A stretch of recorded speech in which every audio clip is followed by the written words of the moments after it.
Have you ever felt like you were thrown into a situation without clear leadership, direction, or maybe even purpose?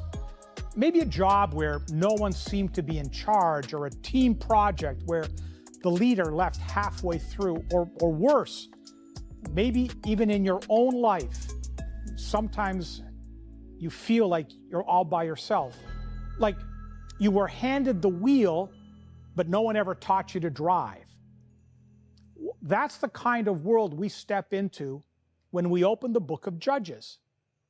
This book in the Bible, buried deep in the Old Testament, is one of the most raw, gritty, and emotional, real books you'll ever find. It reads less like a sacred hymn and more like a true crime documentary or a cycle of epic failures, and yet it's deeply human. It speaks to the real world in a way that might surprise you.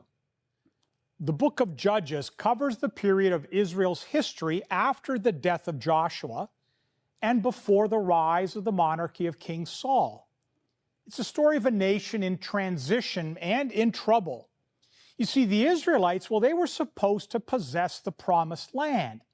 They were to live under God's rule. But instead of driving out the Canaanites, they compromised. And the land they inherited became a source of temptation.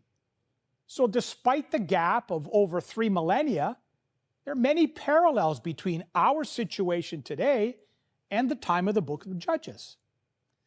The land of Canaan, the land God had promised to give his people, where they were now living intermingled with other nations, was a mixture of those that were believers and pagan people.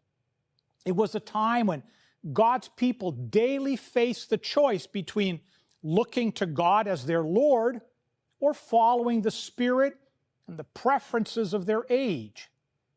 It's mainly the story of how they failed in this task, how they constantly turned from a knowing, loving, and obeying God to do that which was right in their own eyes.